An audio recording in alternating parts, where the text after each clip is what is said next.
je suis là à Kin, je connais Wallon Moucheng. Il a une église, il est là. Wallon voyage tous ces jours ici, il est en Europe, il est albinos. J'ai une histoire. Mon gars qui membre influent, il y a eu de peste, je pouvais être un grand homme dans la politique. Je suis encouragé. Peut-être en tant que ministre, en tant que député.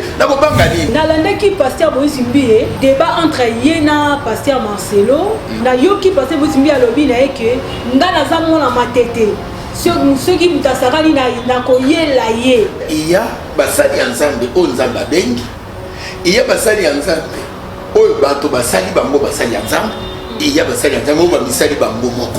qu'il y a d'une un pasteur a tout le temps dans Facebook? Aujourd'hui, un pasteur ne peut pas se sentir à l'aise avec la Bible, mais se sent à l'aise avec un téléphone. D'ailleurs, avec les histoires de Facebook que vous voyez ici, c'est une autre aussi, les réseaux sociaux, c'est une autre façon aussi que le diable est en train d'utiliser pour le moment pour discréditer l'église. Parce que l'objectif il y a diable, et ça pour détruire l'église, na basali ensemble. Na kobanga yo ozana, na bali moi chikito d'abord. Tokaki na end, tokaki bakomaki na idée ya kobanda kolia ba albinos. Parce que albinos na monde il y a ténèbres. Albinos a sa mystique.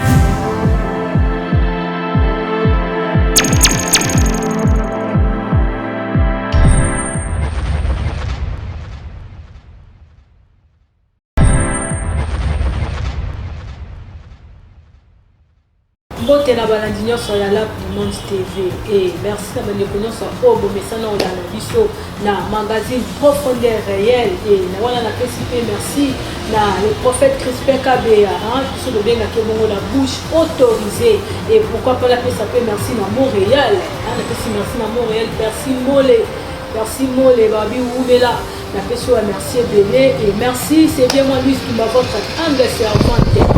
Merci Nayo Moutondima vraiment pour s'abonner à la chaîne Abisso Lampe du Monde TV et Nayo Moutou au partage kaba vidéo Nabisso merci beaucoup et wana mokola lelo na plateau Nabisso mokola lelo na zabongo ngai mokote na plateau na so mokola lelo na zabongo vraiment la moto na Nzambe za moto na Nzambe pe Nzamba sopela mafuta Abisso Lampe du Monde TV to memi bino vraiment na Lubumbashi.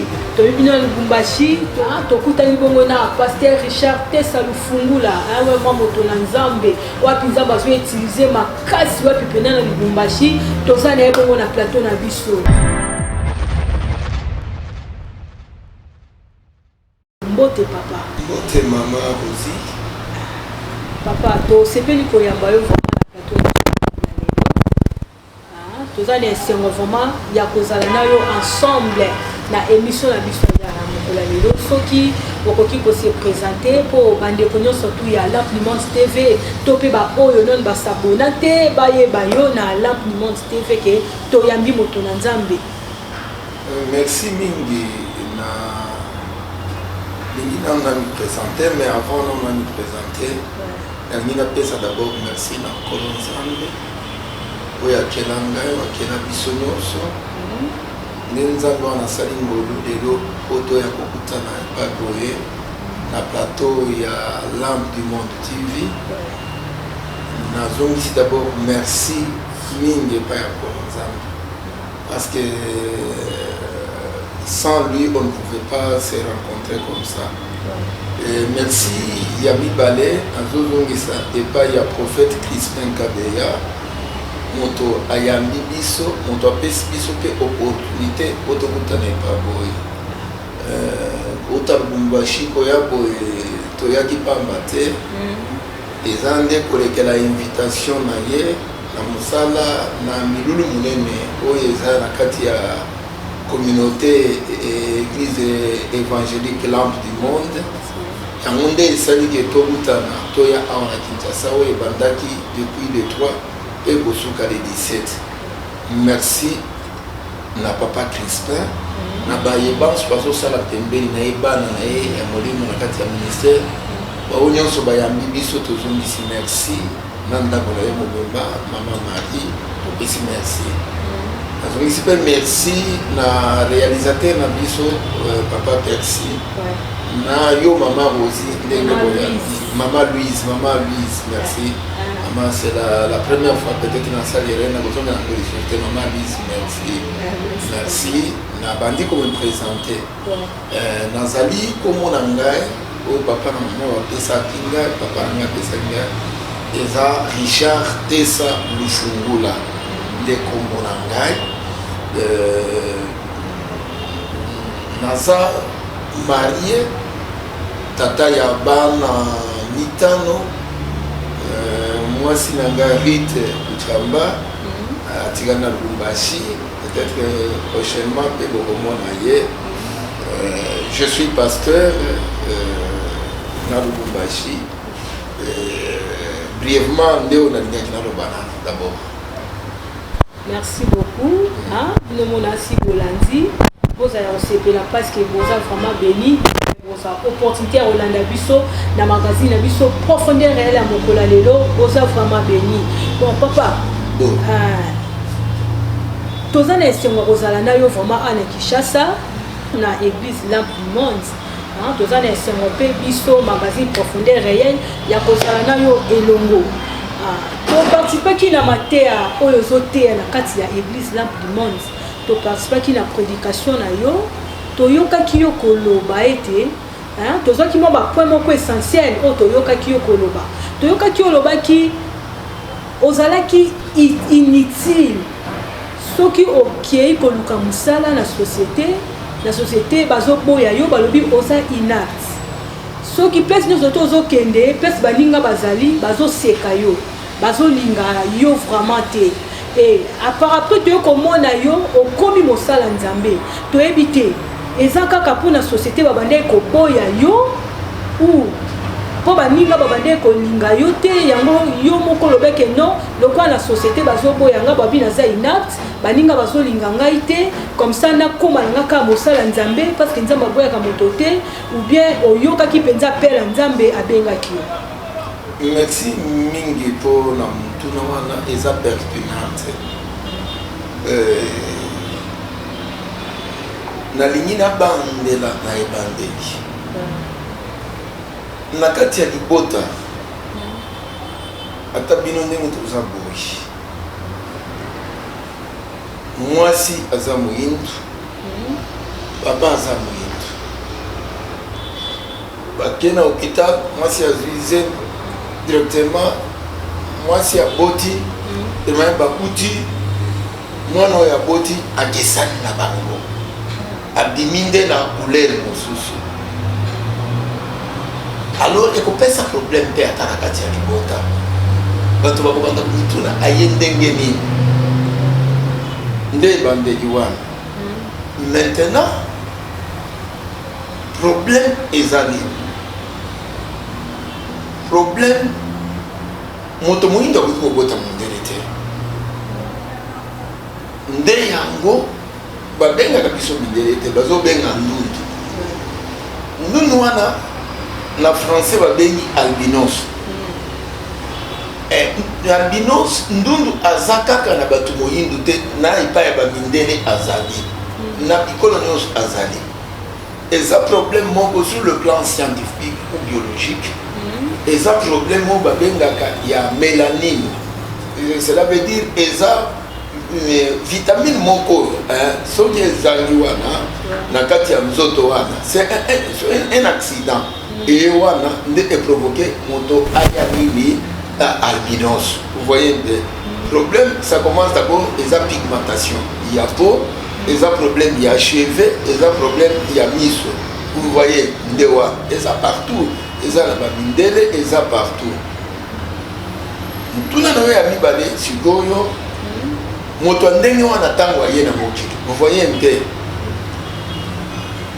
ba société na biso esika tozofanda baréalité ekeseni ntango bato bakutana bamoni moto epai koye directement bato nyonso babandi kokamwa d'abord tu deviens un sujet d'abord ya étonnement bato babandi kotala bato babandi komituna aye boye ndenge nini vous voyez un peu maintenant à partir ya oyo wana ekomi difficile bato bandima yo baaccepte yo en commençant d'abord na mabota mosusu eza mabala mosusu ekufa mwasi aboyi mobali mobali aboyi mwasi alobi ke mpo na nini oboti ndundu or eza ta erreur ya mwasi te d'abord soki tolingi tozonga sur le plan biologique mwasi abotaka te mwasi aza mabele mwasi azwaka nde mbuma mbuma eutaka te epai ya mobali c'est pourquoi mwana azalaka mwana ya nani ya mobali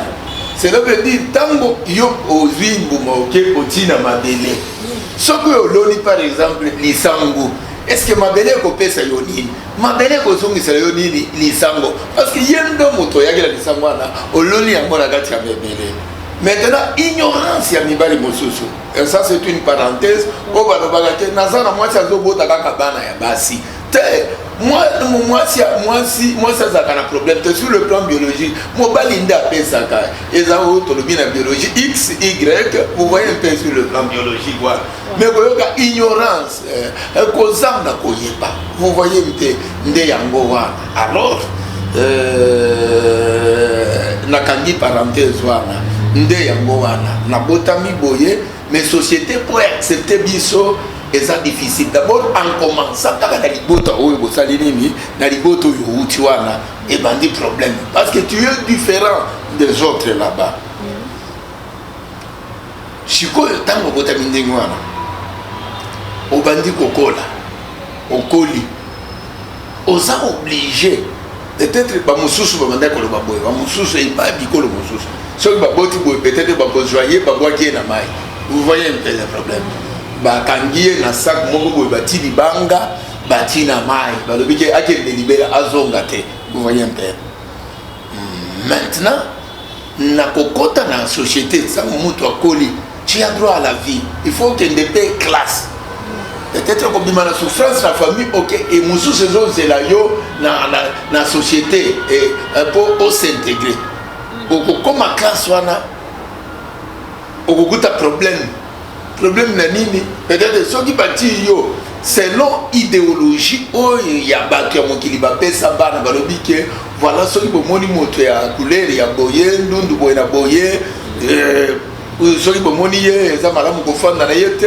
peut-être soki ofandi na ye peut-être bon accessoire ya ndenge wana okobota ye ntango oke classe wana pour s'intégrer mosusu bakoki kondima yo mais mosusu bakondima yo te mais maintenant oyo nyonso ezodépendre na yo moko maintenant omi faire valoir omikotisa vous voyez un peu c'est un peu ça nde difficulté wana tokutana na yango na kati ya vie tokutana na yango na kati ya vie mais na te classe bamosusu banda koboya biso na bafamille mpe ata okotinda yo na vacances ezalaki difficile na famille ntango tokoti classe wana nazongeli siko motuna na yo ntango na poli ndenge otunaki ke peut-être nalobaki ke la science m'avait jugé inapte oui c'est vrai na science balobi ke moto ya epai boye d'abord soki moto nyonso akei par exemple koluka mosala akendaka na hôpital d'abord mpo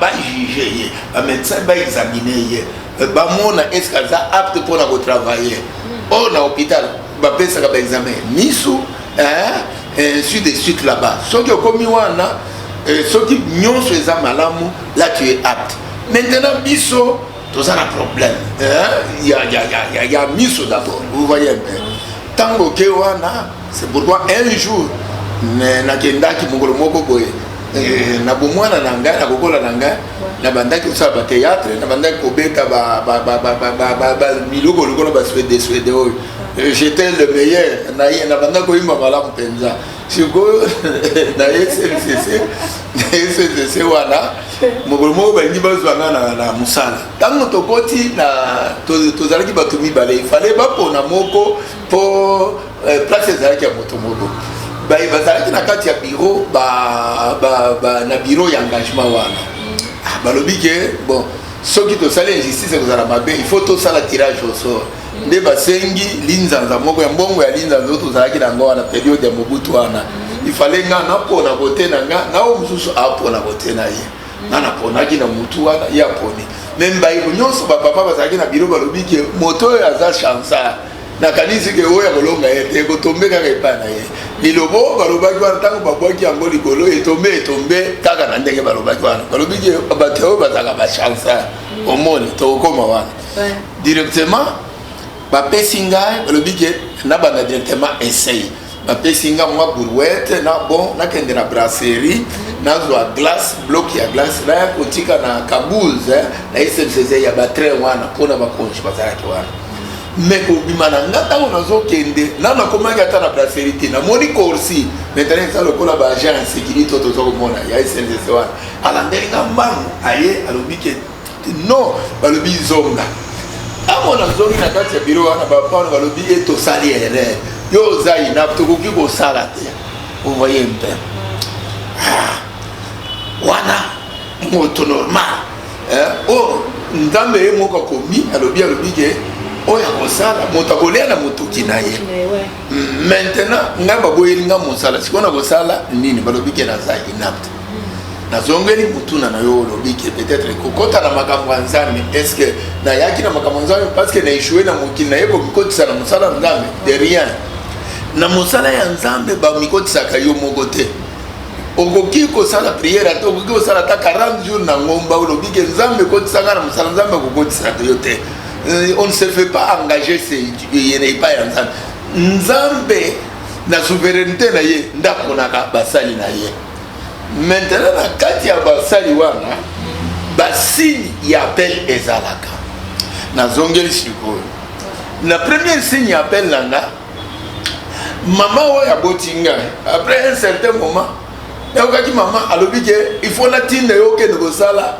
classe ya du pasteur na mulungwishi faut natinda yo mama na ngai nde bandaki déjà koprophétise nga yo il faut qu'il y ait des classes il y a ma pasteur et c'est là nabanda kolingata yango te omoni nabandaki kolinga pe makambo kolobela ngaki pasteur nabanda kolinga yango te à un certain moment parce que na kati appel nzambe abengaka bato na il y a trois sortes d'appel ndenge nzambe abengaka bato nzambe abengaka moto peut-être pas na voix audible ndenge abengaki Moïse atelemi liboso ya moni moto epeli wana ayoki mongongo ewi lokola Paul azokende wana moni moto alobi babengi Paul Dieu appelle aussi par la voix audible nzambe abengaka aussi par les signes abengaka par les signes lokola ndenge ozali wana lobi Louise oyoki yango na matoi me nakoki kosala yo boye me nabengi te oyo eza nini ici nazoyebisa yo nini yaka oye mpe epuis ya misato nzambe abengaka kolekela mpe basali ya nzambe soki tozongeli na bible okokuta ke ntango nzambe abengi moïse azoloba ke nakokende na nani alors nzambe alobi ke zwa Aaron cela veut dire moïse nde par intermédiaire nzambe ayebisi nzambe ayebisi moïse azwi nani ndeko na ye vous voyez mpe ntango na badifficulté nyonso nabandaki kotraverse naleki badifficulté nabandi komela masanga kolala libanda abandonné espoir ezalaki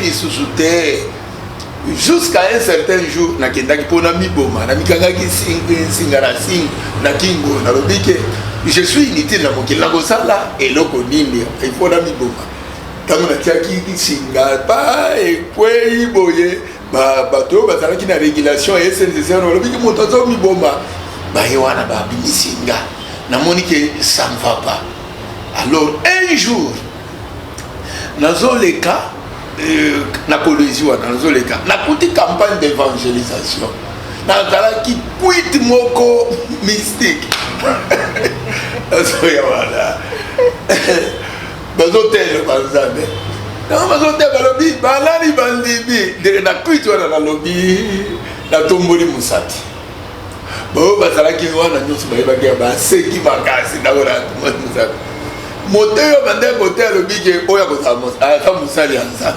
Vous comprenez un peu? C'est ça l'appel de Dieu. Maintenant pour y arriver, je ne sais pas, na mutuna na yo na ndimeli wana tango na ndimi na bandi kokende église ngayo omona banda kokende église kana bakwitira ngawa na bandaki kokosukula kaka na kokota kwitira église na sokoli na kitu wana batiki nga na église balobi batera lobi ke botika ye ti tango na kosutuka boye ku desine mais ça garçon ndenge bandaki wana ndenge bandaki après namoni na bandi kosala barêve na kumona nazana kati ya bilanga nazosala nini à un certain moment nazana na mai na rivière nazobwaka ba c'est quoi les filets je comprends toi bandi na makambo ba prophète il faut rien négliger yo olinga te nzamba si abengi yo toi tu seras un grand serviteur de Dieu.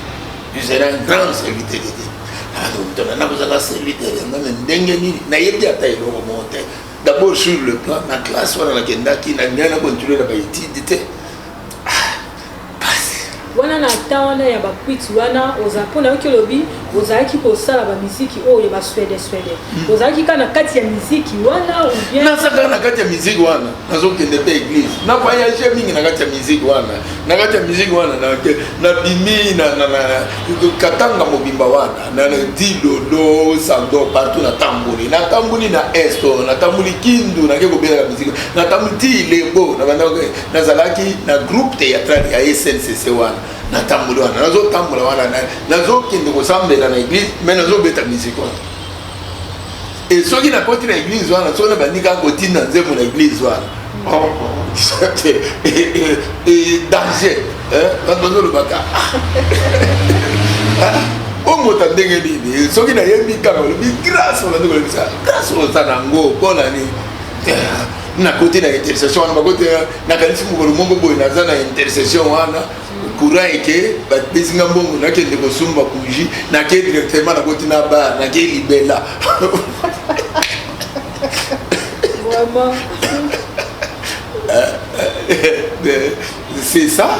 Je pense que Toto Koba yo de poser ma question bon na éviter ce que vous posez question mosusu tokende na ebisa yo sibo na komi pasteur ndengeni yango nde kasi tozokende so tozana besoin oyebisa biso malgré ba difficulté wana nyonso tolekaki nango wana oui siko oyaki kokoma pasteur comment parce que toke lobi oyokaki appel à Nzambe oui siko oyaki kokoma pasteur comment malgré ozoyi église mais ozomena bakwiti na banda komena bakwiti shimboke kolobate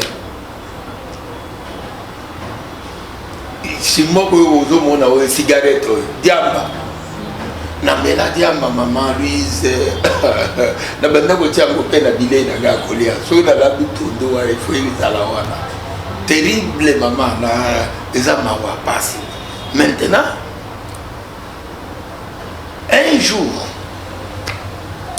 na kei na prière na côté la prière to sambeli pour tuti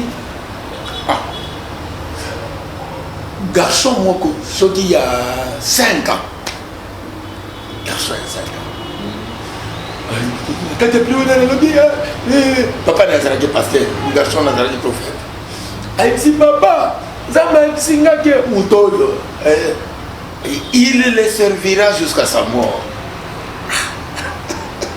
moi à 5 ans moi à 5 ans pasteur wana bandi na ngai parce que na makambo nzambe soki nzambe abengi yo il est le maître des temps et des circonstances akofrayer chemin akopesa kaka moto ya koencadre yo akocréer le vouloir et le faire et yakande epa na nzambe nde alobi ke moto moko akoya epa na ngai te soki ngai nabengi ye te Nzambe a disposé motomoko pasteur wana au pasteur Kangudi ya Charles nde abandi siko abandi nanga yaka donc yaka na église tikala na église okokende te tango na tika na zoya na église wana okobanda kolala na église bandi kolala na église nakanisi eloko moko eyelaka mokolo moko wana tango nazokende kolala na église soki nakomi na église nazwi cigarette na ngai nabombi libanda wana butu soki nakoposa komela nabimi libanda nakende na belishimboki na ngai wana nako bon mokolo moko nabimi libanda nazobeta cigarette na ngai nayoki bamama moko bazalaki soki wapi na molili wana balobi ke paster azomela lika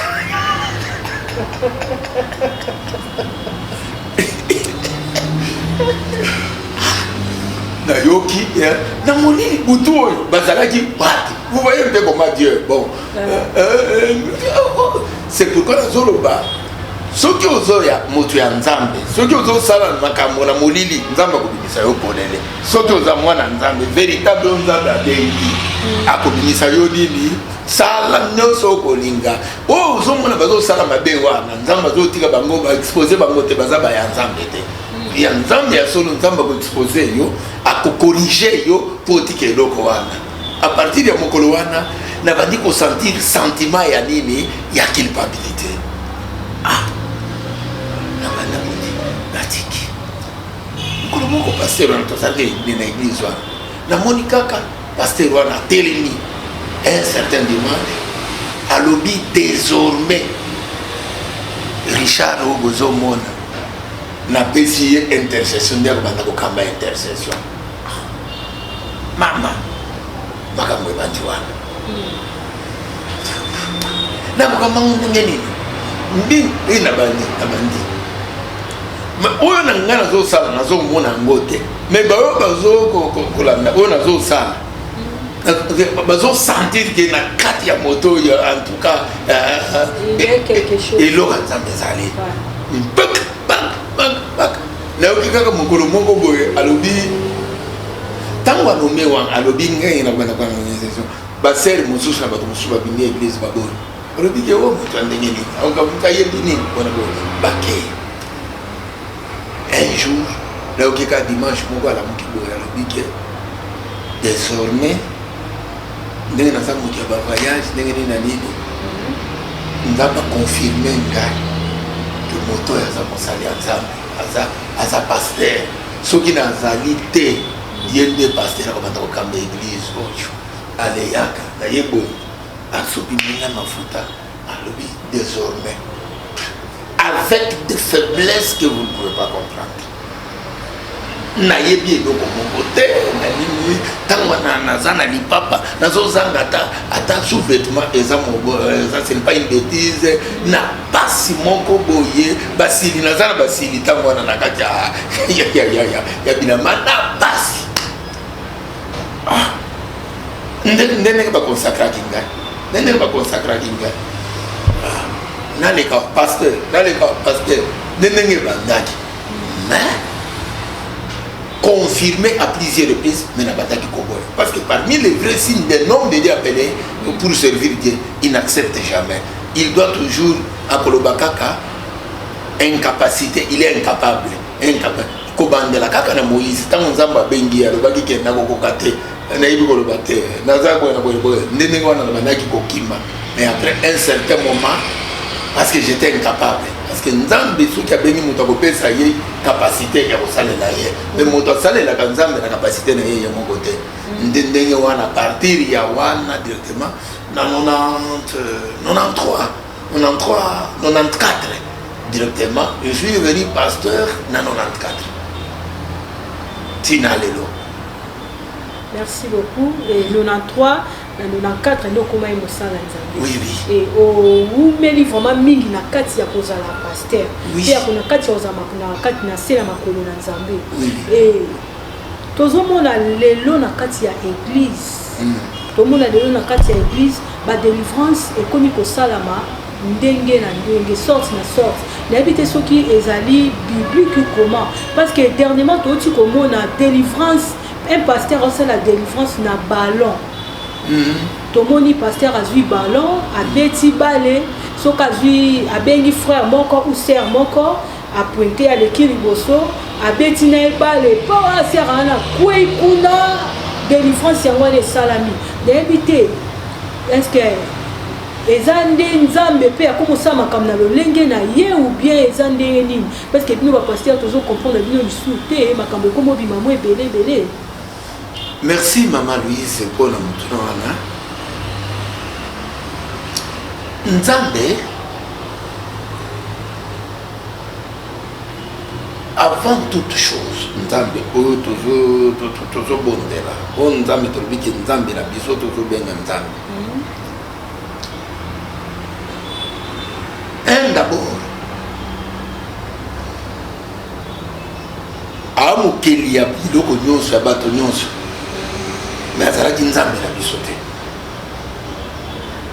parce que biso bisika nyonso tobotami bato na bato bazalaki na ndenge babandaki bazalaki na banzambe na bango. La seule nation na souveraineté ya Nzambe o nation bazalaki na Nzambe ya solo eza Israël. Oki Maman Louise nde yango wana ozoyoka bazobenga aza Nzambe ya Abraham ya Isaac Nzambe ya nani ya Jacob aza Nzambe ya kalonji te aza Nzambe ya Abraham ya Isaac Nzambe ya Jacob nde bazalaki na vrai Nzambe esika na bango nde toyebi Nzambe koboya na bango une partie ya bango wana tango boye parce que eza nde na plan du salut ya Nzambe na plan du salut ya Nzambe il fallait que Nzambe aya epai na bayaponaki po baboya ye nde biso toyeba ye. Vous voyez un peu. Mais maintenant toyebi ye à travers bato wana. Maintenant sikoyo ndenge biso tozo servir Nzambe wana Nzambe ne pouvait pas nous laisser d'abord en l'air comme ça. Avant makambo nyonso Nzambe azalaki na éternité. Na éternité wana Nzambe azalaki déjà plan. Avant kota na temps. Tango akoti na temps tobengi alpha tobengi omega. Nzambe azalaka na ibandela azalaka na suka te. Mais c'est ça l'éternité. Mais tango akoti na temps tobengi le commencement et la fin. Maintenant acheminement na kati ya temps oyo eza déjà plan moko oya proposa ki plan oya salaki o biso nyonso tokoki kosalela. C'est pourquoi ayebisaki Moïse na ngomba ke tu feras les temples selon les modèles que je t'ai montré à la montagne. Nzambe apesaka modèle. Maintenant moto nyonso oyo azoya na makambo nzambe, même si il y a une révélation n'a pas une révélation. Il y a la parole écrite, il y a aussi la parole révélée. Moto ce qui est une révélation ailleurs. Ce que nous avons dit dans l'Ancien Testament, sacrificateur, les souverains sacrificateurs, abanda kolaka. Et là-bas moko. Nakate là-bas wa abanda kolaka wana. Urim na tumim ezalaki wana ezalaki ba minda, hein? Il y a rouge na couleur. Ce qui moto a vu atandoto a telemi liboso ya sacrificateur a telemi wana. Ce qui minda wana epeli, ce qui est venu ipa ya nani ya nzana. Ce qui est pelite eloko wana ba ko rejeter yango. Maintenant aujourd'hui l'urim et le tumim c'est la parole de Dieu, c'est la Bible. Quand vous faites quelque chose, il faut ramener à la Bible, à l'urim et le tumim. Il faut ramener à la Bible. La Bible dit que mon peuple est détruit faute de connaissance. D'ailleurs, Bible est la kisibisho. À la fin, ce sont des signes qui démontrent clairement que Jésus revient bientôt. La délivrance, lokola bato baza na pasi, lokola bato balingi connaissance te.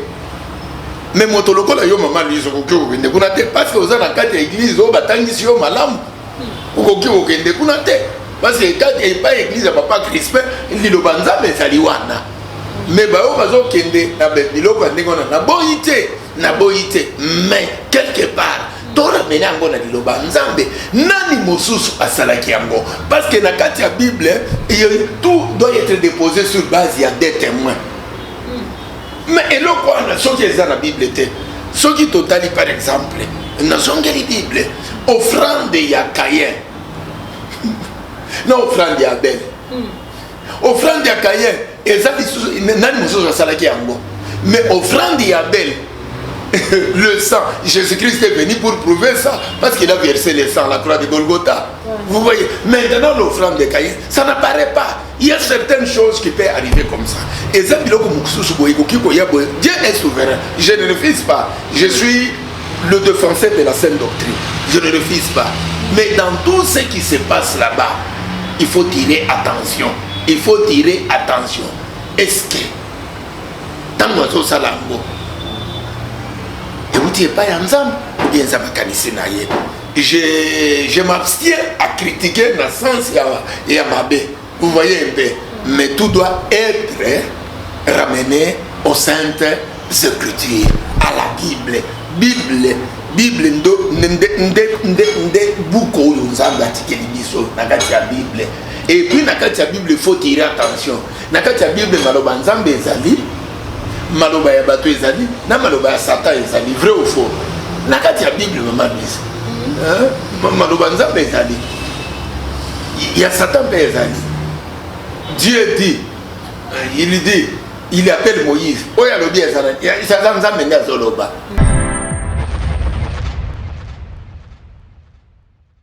Jésus akutani na diable alobi ke zwa mabanga oyo ekoma nini ego malipo wana nani azoloba c'est Satan ni azoloba mais comment c'est ça dans la Bible c'est ça maloba nini ya Satan kuti Adam na Eve abandi ko solo na Eve c'est ezaka na Bible wana eza maloba nini ya Satan pe maloba ya bato ezali pour la lozo loba ke eza nzambe te ngande na lobi. Vous voyez, il faut être très prudent avec les histoires qui se passent. C'est pourquoi il faut que ça dans l'église ici ka bozali ici ka lampe du monde l'église évangélique wana n'andimi que vous êtes bien formés, parce que l'iloba tout se passe selon les normes, selon la naologie de la foi. Dieu on a dit qu'il n'a pas pour ici kawana voyez un père. Tout le monde il est là. Moi bilinga bilinga continue à passer basala nzambe. Oui. Ok. Ba païen to pe biso ba o to fanda ko na Olanda bino.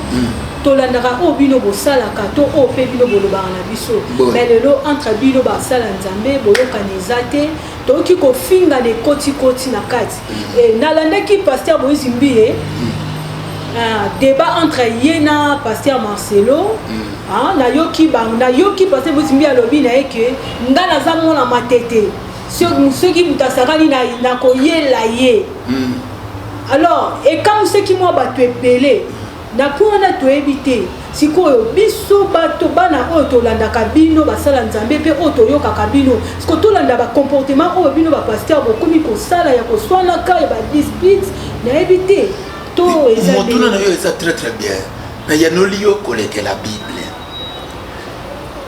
mukanda nzambe zoloba lorsque le fils de l'homme viendra trouvera-t-il la foi sur la terre.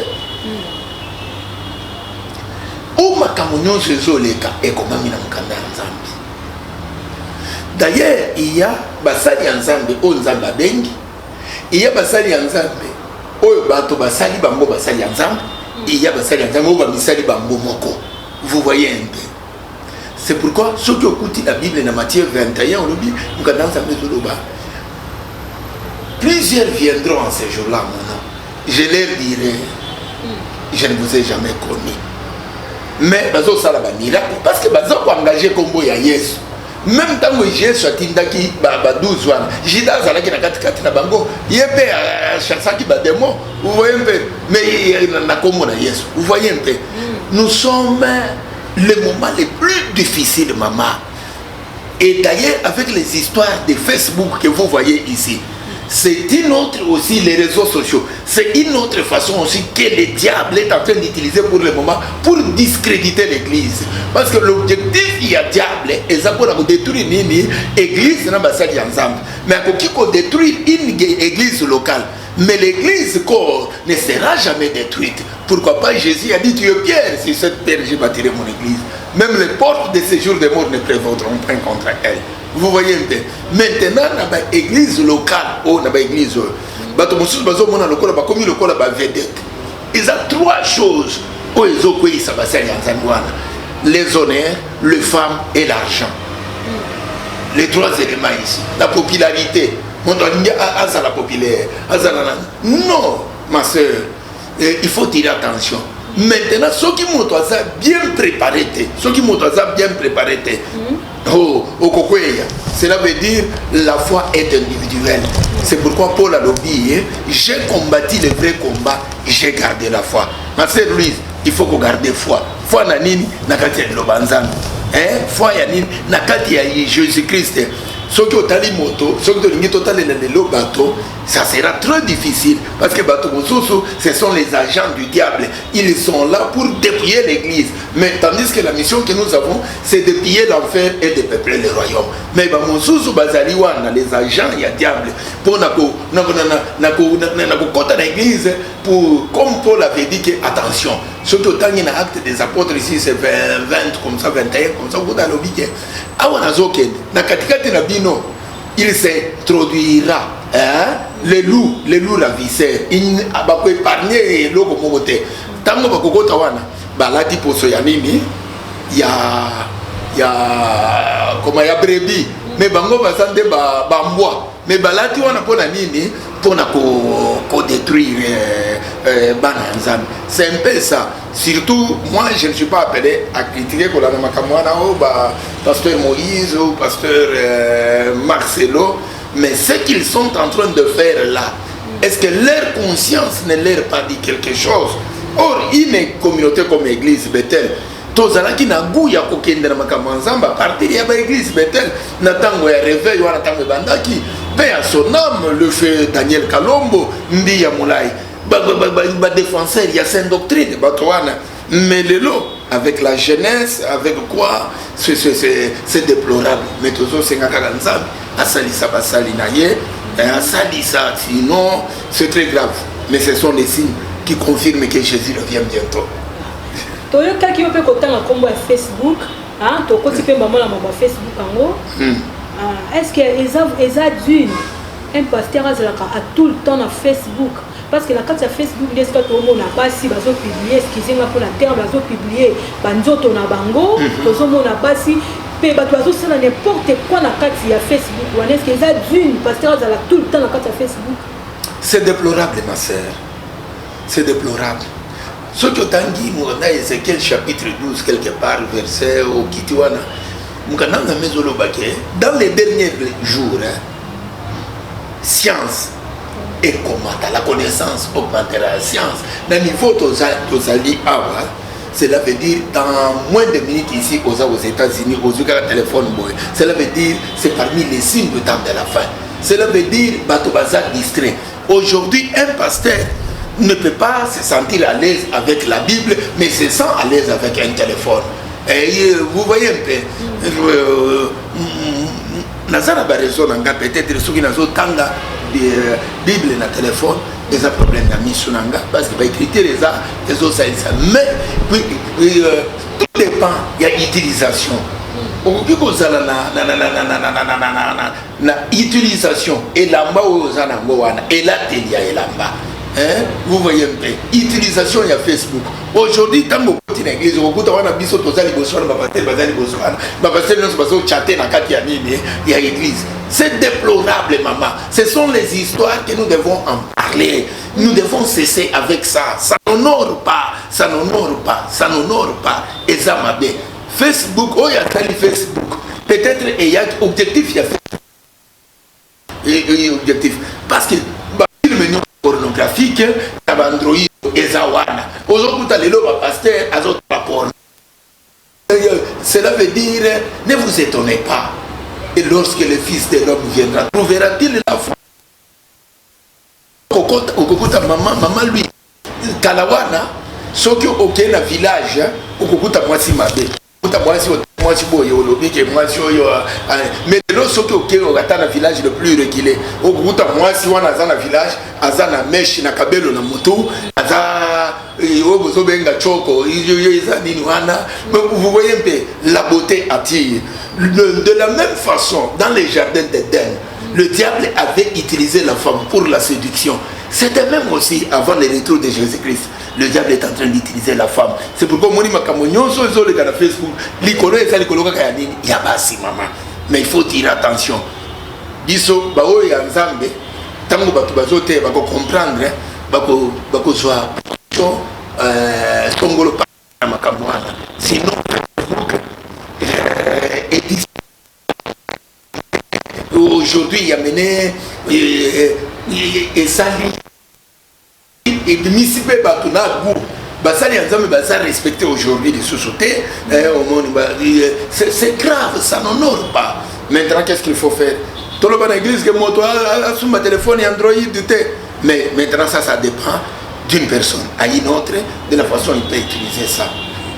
Merci donc on est vraiment na suka ya émission ya masolo na biso mokola lelo na pasteur Richard et on a pesi moto la na Mireille ba femme autrement dit Lion de Bilbao ba bi mikolo pena za na France ici cap vraiment na Paris cap ya zoto pena lumière kuna quoi et on a pesi moto na wawa kabamba wetu de Luxembourg na pesi moto na prophète Christophe ya moto na o penza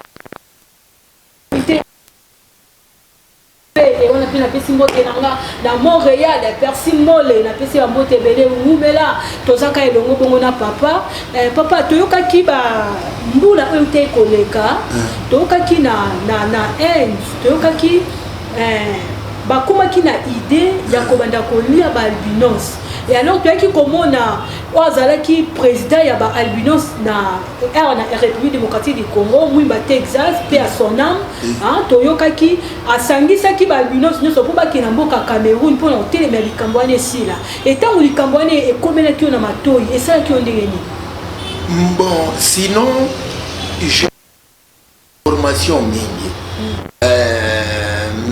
parfois quand on est à Moussalo Nazanango tango.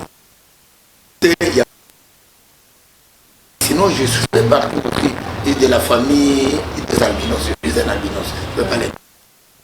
Non, la réalité est amis, maman.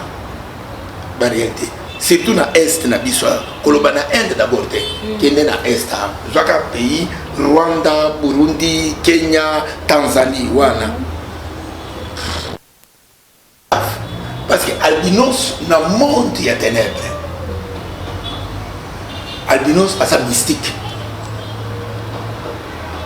Motomoko a ibisanga, motomoko moninga nanga pasteur. To fandi na ya utaki est, utaki Tanzania, to fandi na ibalobi ke omoni ndundo. Soko ozu mukuwa ya ndundu. Ekaka mukuwa na yewe. Ozu mukuwa na yewe wana. Ozu mukuwa mibale, ozu ka mukuwa boy. Ozu ampoule ndenge ampoule za wana. Oti au croisé en mon ampoule wana. Motre bokeh. Cela veut dire bato bazoluka succès. Bato bazoluka makambo minene. Les bazo soko ozata linzaka ya albinos bazoluka ta suki na ye bazoluka ta bazwa eloko moko ya nzoto na yewani. Dans le marché du diable c'est très riche. C'est pourquoi je te donne raison à un douane motokolia ye pour le gola ngulu te le gola nini mais akolia ye kaka objectif ezandenge nini azala peut-être protection peut-être nini wana l'albinos eza le gola bana mapasa eza le gola albinos. Vous voyez un peu ce sont na bakutimi ya bakoko ya kalawana bazwa kango lokola bana ya bikila mingi. C'est pourquoi bazaka bikila mingi omoni bandunu ya mingi mususu lokola na kasai wana mingi soki babotiye faut protéger peut-être akolia nguba kanate peut-être akondi boye na boye ces histoires là-bas bazozwa bango ndenge wana.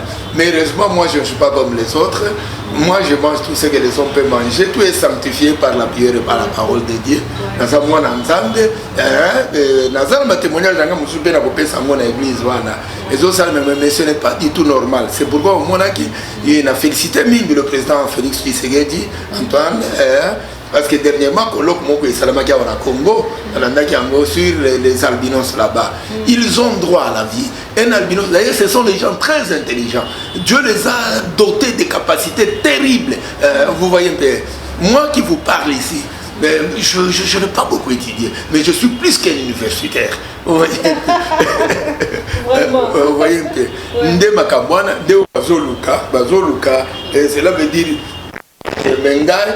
C'est pourquoi comme on a nous mingi pour baboter ma famille, peut-être ma famille n'a pas des sacrifices. Des bango na ndenge nini na mususu. Nous ça la bango na ndenge mususu. C'est notre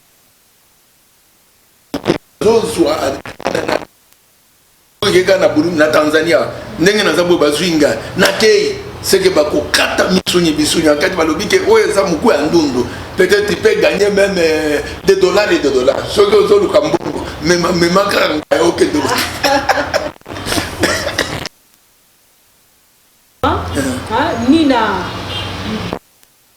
Nina députation tandis que le monde a ta binos moroté et ça kanine sala kabino. Et ça la complexe à l'opposition ou comment? Non, chez les autres on peut parler de complexes.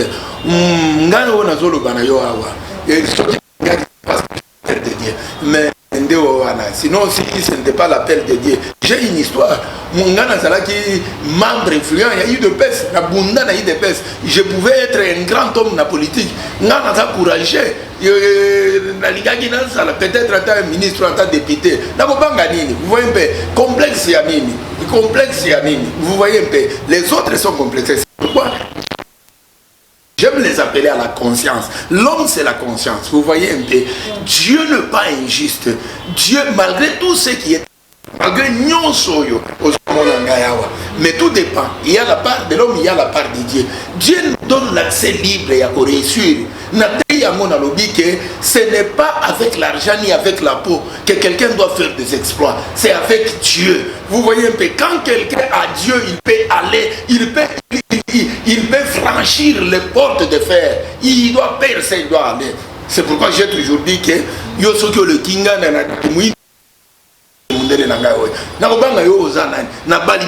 d'abord. Je salue d'abord en passant ma chérie Rite Tessa, mes enfants Exaucé, Pauline, Benita, Joy, Choupi. J'ai de beaux enfants et je ne crains rien, complexe Yamine. La ministre Oyo Est wana mama Oyo handicapé wana azana gouvernement vrai ou faux? Elle est courageuse. Ce n'est pas pour dire autant. Si Texas Mwimba là, quand Texas Mwimba personne quand il parlait, vous sentez que qui a tapé Texas Mwimba? Il était très fort. Il a fait des exploits. Vous voyez, c'est comme ça. Je connais la police belge. Même moi aussi avant que si je n'avais pas entraîné, si ni t'étais l'appel. J'ai tapé les gens terribles, moi. Il était très fort. Comme Dieu est fidèle. Je lance un appel à tous les albinos d'éviter les complexes d'infériorité. Oui, je lance un message à tous les albinos, femmes ou hommes. D'abord, la première des choses, d'enlever les complexes d'infériorité. Je le dis encore. Tu es une belle créature. Dieu n'a jamais créé quelque chose de mauvais en aucun jour. Tout don parfait et toute grâce excellente ne peut venir que chez notre Dieu, chez qui il n'y a ni variation, ni changement, ni ombre de variation. Et je suis là à Kin, je connais Wallo Moucheng, je le salue en passant, l'homme des Zondo, l'homme de... vous voyez un peu, il a une église, il est là. Wallon voyage tous ces jours ici, il est en Europe, il est albinos. Comment vous pouvez vous complexer, chercher tout simplement à vous faire humilier vous-même? Prenez soin de vous-même, ayez une bonne conscience, tout part par la conscience. L'homme, il est le produit de ses pensées, il est le produit de sa vision, il est le produit de son travail. Lorsque vous changez la manière de penser, Dieu va vous accompagner et vous êtes appelé à réussir. Rien n'est impossible à tout celui qui croit. Il n'y a rien qui est impossible. Je vous appelle, je travaille chez mon père, pasteur Crispin, le prophète Crispin, l'église Lampe du Monde. Je suis là au niveau des quartiers 3, peut-être Kingasani. Je vous invite d'être là-bas. Ne soyez pas complexés. Je vous aime beaucoup. Vous êtes mes frères. Moi, je suis aussi votre frère. Peut-être auparavant, j'étais aussi complexé comme vous. Mais lorsque j'ai connu Dieu dans la foi, Dieu m'a révolté. D'ailleurs, la Bible dit que soyez renouvelés par le renouvellement de l'intelligence. Le renouvellement de l'intelligence.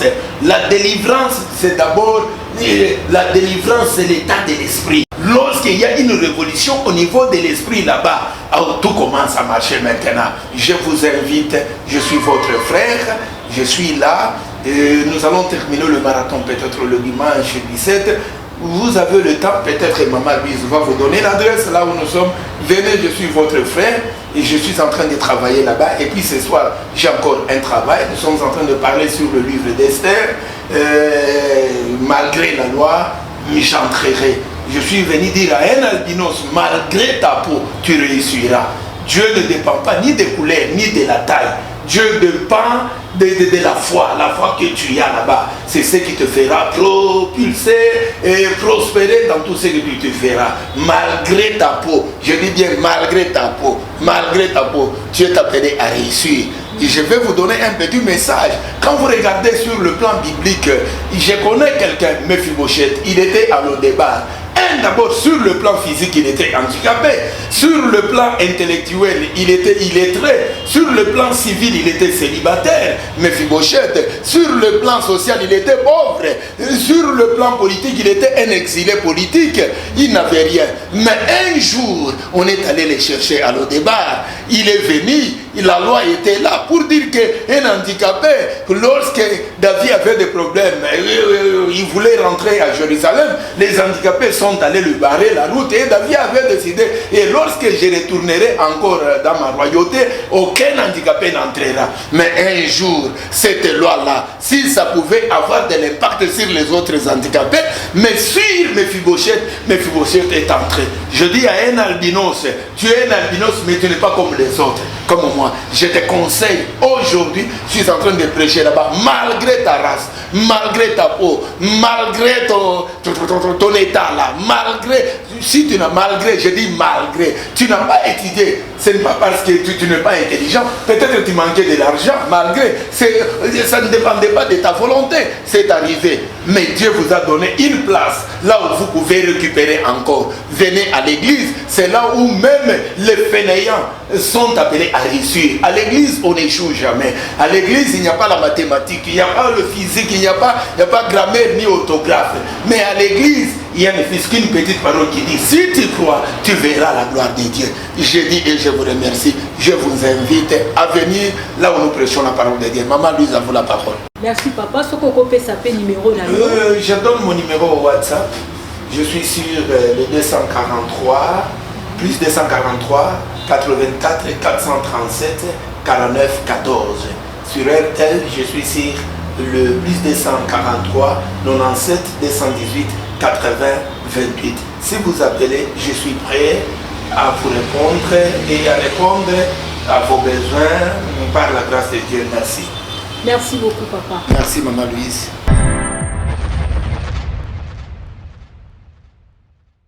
Merci. On a tokomi vraiment la souka ya masolo na biso mokola lelo. Voilà pourquoi on a qui vraiment toza béni na masolo na biso mokola lelo. Tozala ki bongo na pasteur Richard, o wapi penza a pamboli biso to bénéficier belé na nzela na vraiment merci. On a la pesi mbote na Glody Kabuta. immortel na Turquie babi pena Oumela immortel Oumela Dodi Claude Kongolo mon privé na peso bambote besko za na Paris na peso pena mbote na ba oyanga tout Arlette Mujinga Ndombe na Cape Town na pesi mbote bongo na Madonga Lula na pesi bambote belé maman la grâce ya Tchela na pesi bambote belé Tete Kamwanya en direct de Luanda Tete Kamwanya moi si pembe na Luanda na pesi bambote belé na pesi mbote na Jean Bonheur Kongolo Pande na pesi mbote na Tati Chimanga na pesi bambote belé et pour la mokola lelo to suki awa merci.